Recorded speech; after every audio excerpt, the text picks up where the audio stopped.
Docker Swarm is a container orchestration tool. It allows user to manage multiple containers that is deployed across multiple hosts. So till now we have deployed Docker containers on a single machine. In this video, we will see that how can we deploy Docker containers across multiple hosts and how can we distribute traffic across these hosts. So without any further delay, let's dive into the video.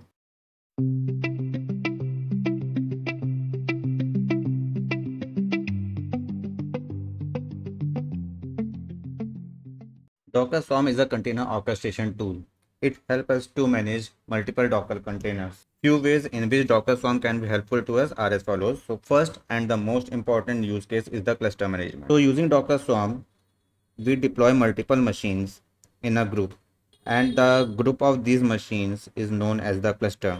So in the cluster, few of the nodes are the master nodes and a few of the nodes are the worker nodes. Master node has the responsibility of telling Docker that how many instances of a particular image do we need. So suppose we have asked Docker container that we need 3 instances of a particular image. So we will give those instructions to the master node. The master node will tell the Docker engine the desired state, and Docker engine will make sure that there are 3 instances of the particular image has been deployed. So in this way, Docker Swarm has made task of deploying containers across multiple machines much easier. Docker Swarm allows us to scale our services in a much easier way. So suppose we are having 2 nodes and 4 instances of our containers are deployed on these nodes. Now if we want to scale our system, let's say we want 6 instances of this container. So we will ask Docker Swarm to deploy 6 containers. So Docker Swarm will make sure that 6 instances are deployed. And if the load on the system is further increased, we can add few more worker nodes and deploy containers on those nodes as well. So in this way, Docker Swarm has made the task of scaling our system much easier. The next feature of Docker Swarm that I will like to discuss is the rolling update feature. So suppose we are having 4 containers deployed, and now we have released the new version of our image. We do not want that this image to be deployed on all the servers at once. So what we want the rolling update of the images. That is, we will deploy the image on one machine and we'll check whether the instance is stable, and after that we will gradually remove the older version of the image and replace it with the newer version of the image. So Docker helps us to do rolling updates in a much easier way. Now we have deployed our containers on a single host only. In order to run our containers across multiple nodes, we need to initialize the swarm mode in Docker. We use the command docker swarm init to initialize the swarm mode. Initializing swarm mode means we are creating an internal database as well as a long running loop in the Docker engine that performs the service orchestration. So the Docker Swarm will store the desired state of the system in the internal database, and this long running loop will keep on checking whether the current state of the system is matching the desired state or not. If the desired state of the system is not met, Swarm will take the necessary steps according to that. So suppose we want to deploy 3 containers of Nginx. So we will tell Docker Swarm that we want 3 instances of an Nginx, and this long running job will keep on tracking the number of containers of Nginx deployed. So if any of the container crashes or fails the health check, it will remove that container and deploy a new container in order to bring the system back to the desired state. That was the basic introduction of the Docker Swarm. Let's move ahead and see that what we are going to do in the demo. So what I will be doing, I will be deploying 3 virtual machines and installing Docker on each and every machine. After that, I will make one of the machine as the master node and create 2 worker nodes. Remember, we are creating one master node only for the demo purpose here. In a production environment, we never create on a single master. We create multiple master node to avoid single point of failure in our system. And after that, I will be deploying 5 instances of Nginx on the worker on the master nodes, and I will be distributing the load across these nodes using a elastic load balancer of the AWS. I have logged into the AWS console, and I'm going to deploy 3 instances of the virtual machine. So I will go to the EC2 dashboard, and I will select launch instances. I will be using Ubuntu as the operating system on the virtual machines, and I will be using the free tier instances. In the number of instances, I will mention 3. and will proceed. We'll keep the storage as same and will proceed further. In the security configuration, I will add a new rule and I will say custom TCP rule. I will be opening port 2377. This is the default port that is used by Docker engine for the cluster management, and in the sources I will choose anywhere.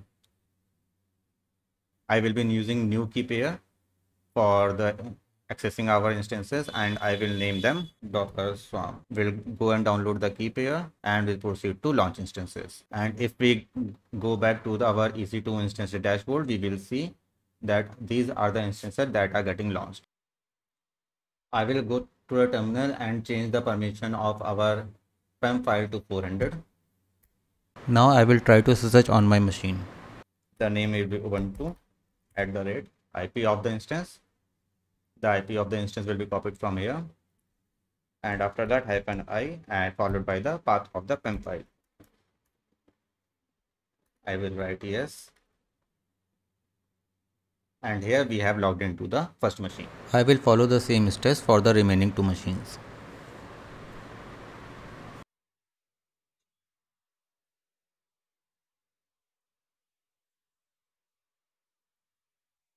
Logged in into all the three instances, all the three nodes. Now I will go ahead and deploy Docker on each of these three machines. I will be doing this in fast forward mode. The link with all the steps is in description.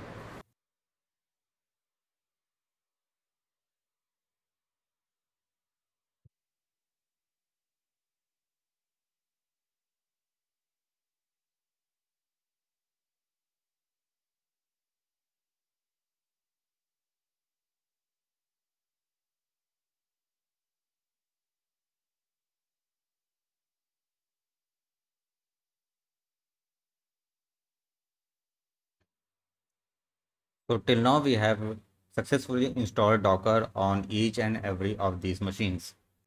I will be executing Docker Swarm init to run Docker in the Swarm mode. So what we are seeing here, that this node is the manager node and it has given us the command that we need to run on the worker node. So I will copy this command and we'll go on the worker nodes and run this command. Now if I go and run docker node ls, I can see all the three nodes. So one is the leader node or the manager node, which is this machine, and the other two machines are the this and this machines. Okay, so what we will use docker service create, and in the replicas I will, let's say 5, the name of the service, let's say from service 1, followed by the name of the image that we want to run on this service. So I am willing to run the image of the Nginx. We will be using -p flag for the port binding.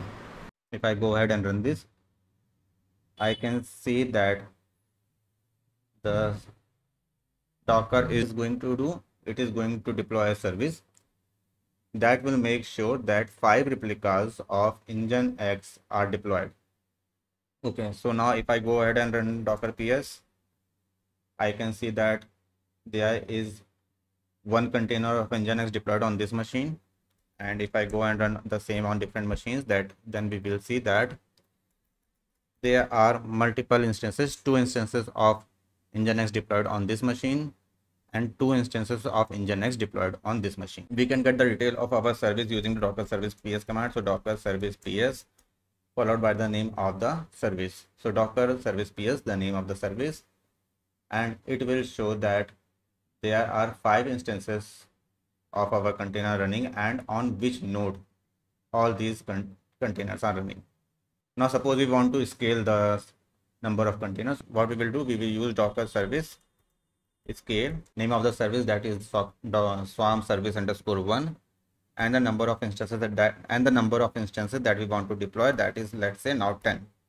If I go ahead and run this command, so docker will go ahead and run 10 instances of the services. And if I go ahead and run the command docker service ps swarm service 1, it will show that these are the services and on what machine these services are deployed.